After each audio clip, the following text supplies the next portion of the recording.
म अहिले धरानको छाता चोकबाट सिंहदेवी चोकतर्फ जाने बाटोमा उभिएको छु। आजको मेरो गन्तव्य हो धरानको विजयपुर। आउनुस्। यो धरानबाट माथि उक्लिँदै गर्दा देखिने धरान बजारको दृश्य हो। अब यसबाट हामी अझै अगाडि बढौँ। यो चाहिँ विजयपुर चोक। विजयपुर चोकमा यो फुटबलको स्तम्भ छ। यहाँबाट देब्रेतर्फ लाग्यो भने बुढा सुब्बा मन्दिरतर्फ लागिन्छ भने दाहिनेतर्फ लाग्यो भने दन्तकाली मन्दिरतर्फ। म चाहिँ अहिले बुढा सुब्बा मन्दिरतर्फ जाँदैछु। यहाँ पनि दुईवटा बाटो आउँछन्, जुनबाट गए पनि बुढा सुब्बा मन्दिरमै पुगिन्छ। म अहिले पुगिसकेँ बुढा सुब्बा मन्दिरको बाहिरपट्टि। यहाँ चाहिँ विभिन्न फुल मालाका पसलहरू छन्। स्थानीयवासीले चाहिँ रोजगार पाएका छन्। यो चाहिँ प्रवेशद्वार हो बुढा सुब्बा मन्दिरको। यहाँभित्र पनि फुल माला बिक्री गर्ने कक्षदेखि विभिन्न रमाइलो सारङ्गी वादकहरू पनि भेटिन्छ। ल सुन्नुहोस् एउटा गीत।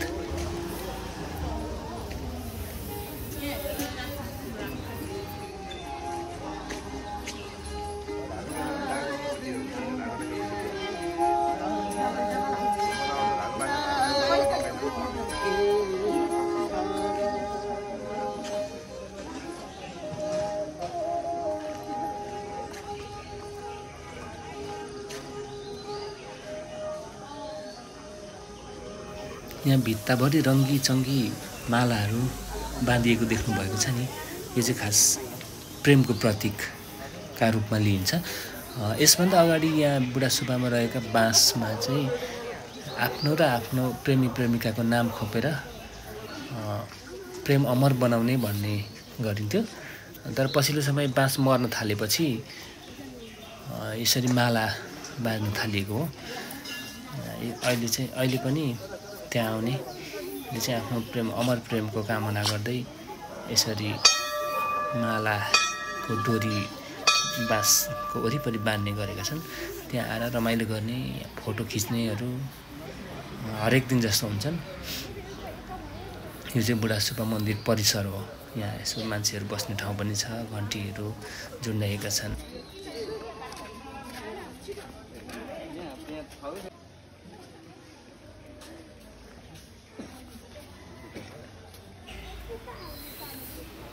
आफ्नो प्रेम अमर होस् भन्ने कामना गर्दै यसरी डोरी बाँध्ने प्रचलन धेरै पछि मात्र सुरु भएको। यो त अहिले फैलिएर बाँसको वरिपरि मात्र होइन, मन्दिरको माथिल्लो भागसम्म जताततै रहेको देखिन्छ।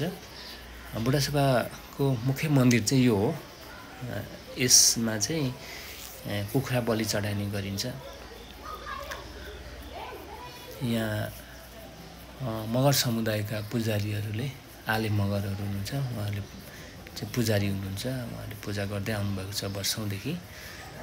यो बुढा सुब्बा मन्दिरको झन्डै 200 वर्षभन्दा लामो इतिहास रहेको पाइन्छ। यो चाहिँ बुढा सुब्बा मन्दिरको छाना। यो चाहिँ पछिल्लो समय पित्तलको छाना हालिएको छ। त्यसपछि यो मन्दिरको रूप पनि फेरिएको छ। विशेष गरी शनिबारको दिन चाहिँ एकदमै धेरै भिडभाड हुन्छ। यो म गएको दिन चाहिँ आइतबारको दिन थियो, त्यसैले सामान्य भिडभाड मात्रै छ। यो चाहिँ सुब्बेनीको मन्दिर भन्ने छ बुढा सुब्बा मन्दिरको ठिक्क माथिल्लोपट्टि। यहाँ पनि पूजा गर्ने मान्छेहरू प्रशस्त हुन्छन्। आज चाहिँ आइतबारको दिन भएकोले मान्छेहरू अलिक कमै छन्, दर्शनार्थीहरू।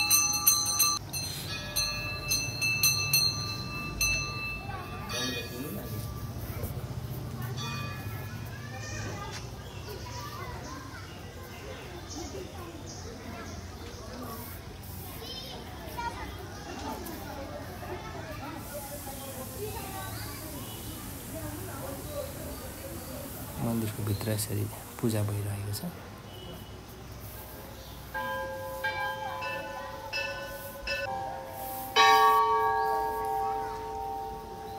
शनिबारको दिन चाहिँ यहाँ ठुलो लाइन देख्न सकिन्छ।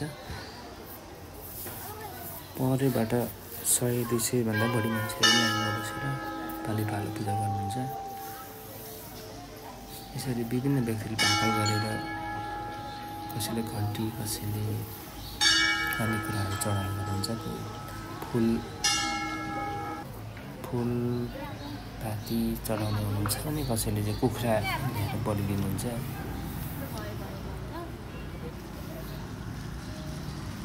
र यो मन्दिरमा चाहिँ कुखुराको अन्डा रक्सीसँग चढाउने गरिन्छ।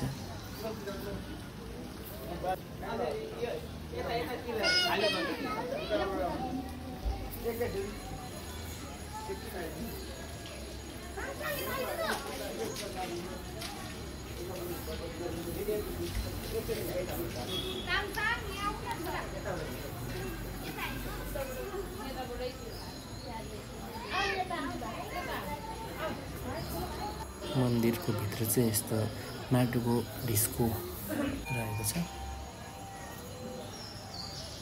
यो फेरि बाहिरी भाग चाहिँ अब बुढा सुब्बाको एक चरण दर्शनपछि बाहिर निस्किँदैछु।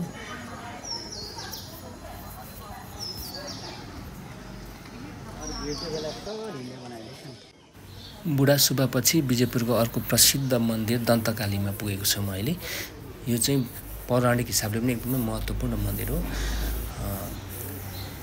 यहाँ चाहिँ विशेष गरी दसैँको नवरथाको समयमा धेरै टाढा टाढादेखि मान्छेहरू आएर पूजाआजा गर्नुहुन्छ। यो मन्दिरको विषयमा चाहिँ सुस्तानी व्रत कथामा पनि वर्णन गरेको पाइन्छ।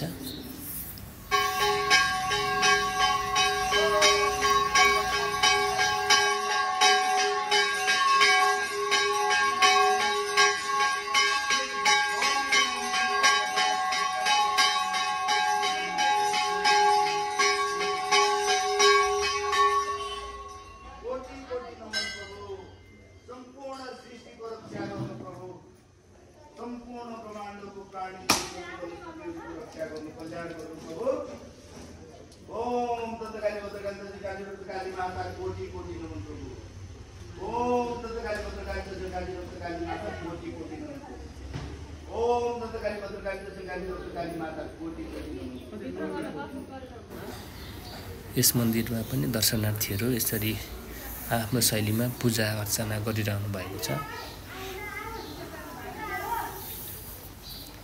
यस मन्दिरमा पनि बलि चढाउने प्रचलन छ। पशुपन्छीको बलि नचढाउने नरिवल चढाउने गर्नुहुन्छ।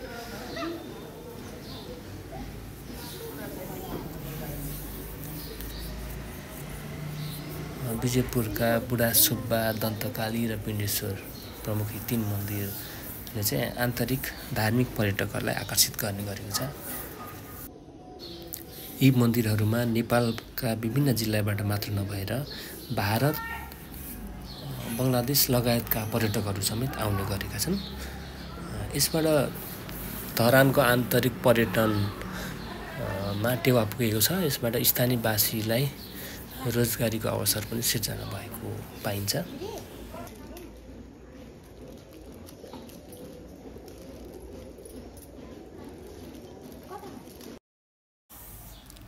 दन्तकालीपछि अब पिण्डेश्वर मन्दिरतर्फ जाँदैछु। यो तलदेखि नै पिण्डेश्वर मन्दिर र छेउको चाहिँ सरस्वती कुण्डको दृश्य हो। यो पिण्डेश्वर मन्दिर पनि पौराणिक महत्त्वको मन्दिरमा पर्छ। यो धार्मिक स्थलमा टाढा टाढादेखि दर्शनार्थीहरू आउने गर्नुहुन्छ। विशेष गरी साउन महिनाभर, त्यसमा पनि साउनको विशेष गरी सोमबारको दिन यहाँ ठुलो भिड लाग्छ जल चढाउनेहरूको। सुनसरीको चतरा स्थित सप्तकोशी नदीबाट पानी बोकेर हिँड्दै आउने दर्शनार्थीहरू पहेँलो वस्त्र लगाएर पिण्डेश्वर मन्दिरमा लाइन लागेर पानी चढाउनुहुन्छ। त्यहाँ पानी चढाएपछि आफ्नो मनोकामना पुरा हुने धार्मिक विश्वास रहँदै आएको छ।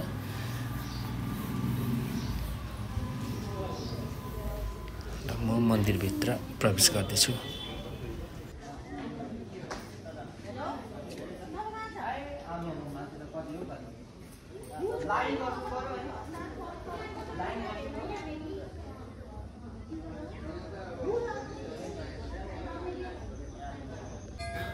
यस मन्दिरमा विभिन्न समयका राजा महाराजाहरूले घन्टी चढाउनु भएको यहाँ देख्न सकिन्छ। यो घन्टीमा पनि लेखिएको पाइन्छ। यो चाहिँ राजेन्द्र विक्रम शाहले यो चाहिँ जङ्गबहादुर राणाले चढाएको घण्ट भन्ने यहाँ लेखिएको छ।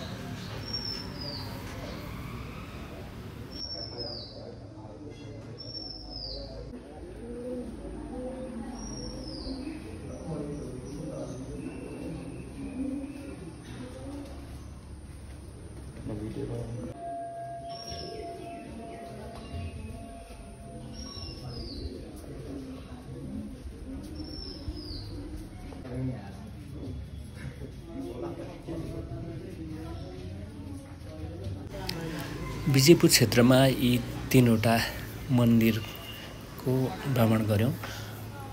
स्थानीयवासीको कुरा सुन्दा यी मन्दिरहरू ऐतिहासिक पौराणिक महत्त्वका भए पनि राज्यले उचित संरक्षण र उचित व्यवस्थापन गर्न नसकेको स्थानीयहरू गुनासो गर्नुहुन्छ।